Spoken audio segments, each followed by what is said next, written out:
नमस्कार. तर अगदी सहज सोपी अशी सोया चिली बनवण्यासाठी या ठिकाणी मी कढईमध्ये 1 ते दीड ग्लास असं पाणी ओतून घेतलेलं आहे.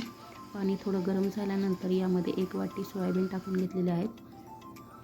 सोयाबीन छानपैकी असे फुलून आलेले आहेत. यानंतर यामध्ये अर्धा चमचा मीठ टाकून सोयाबीन थंड करून घेतलेले आहेत.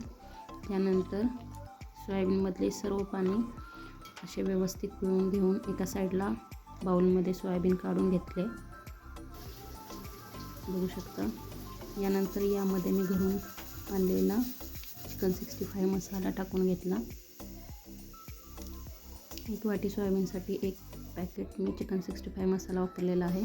यानंतर यामध्ये अर्धा चमचा लाल मिरची पावडर आणि पाव चमचा पुन्हा मिठाचा वापर केलेला आहे आणि हे मिश्रण सोयाबीनला मस्तपैकी कोट करून घेतलेलं आहे आणि 10 ते 15 मिनटं याला रेस्ट करून घेतलेलं आहे.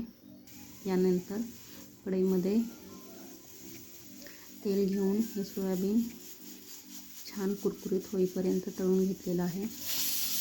बघू शकता या मसाल्यामुळे सोयाबीनला किती छान कलर आलेला आहे. जरी तुमच्याकडे हा मसाला अवेलेबल नसेल तर मी अद्रक, लसूण, हरी मिरची पेस्ट, थोडा फूड कलर, थोडं कॉर्नफ्लॉवर आणि मैदा टाकून देखील असं सोयाबीन तयार करून घेऊ शकता. यानंतर मी पाऊण वाटी पाण्यामध्ये 2 चमचे कॉर्नफ्लॉवर टाकून घेतलेलं आहे. छानपैकी कॉर्नफ्लॉवर हे पाण्यामध्ये मिक्स केलेलं आहे. यानंतर 3 चमचे तेल कढईमध्ये घेऊन यामध्ये 5 ते 6 लसणाच्या पाकळ्या छोट्या छोट्या कट करून घेतलेल्या आहेत. यानंतर थोडंसं आलं देखील या ठिकाणी छोटं छोटं कट करून यामध्ये टाकलेलं आहे. यानंतर 4 ते 5 हिरव्या मिरच्यांचे तुकडे देखील करून टाकलेले आहेत. आलं, लसूण आणि हिरवी मिरची थोडीशी तेलामध्ये फ्राय झाल्यानंतर यामध्ये मी पत्तागोबी देखील थोडासा कट करून टाकलेला आहे. यानंतर कांद्याचे आणि शिमला मिरचीचे मोठे मोठे असे काप करून देखील यामध्ये फ्राय करून घेतलेले आहेत.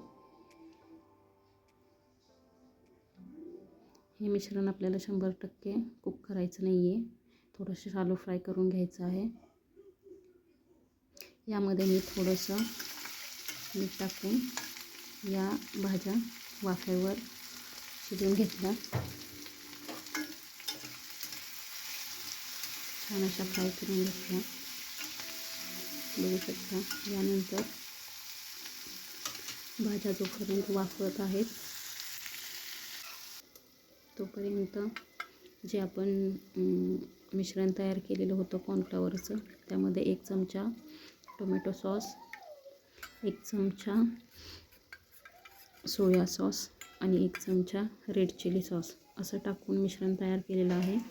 यानंतर बघू शकता भाज्या वाफेवर मस्तपैकी शिजलेल्या आहेत, शिमला मिरची आणि कांदा. यानंतर जे मिश्रण तयार केलेलं होतं कॉर्नफ्लॉवरचं ते यामध्ये मिक्स करून घेतलं.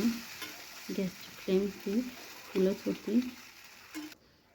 मिश्रण छानपैकी भाज्यांमध्ये मिक्स झाल्यानंतर जे तयार केलेलं सोयाबीन होतं ते यामध्ये मिक्स केलं आणि 5 ते 6 मिनटं छानपैकी या सॉसमध्ये भाज्यांमध्ये सोयाबीन फ्राय करून घेतलं.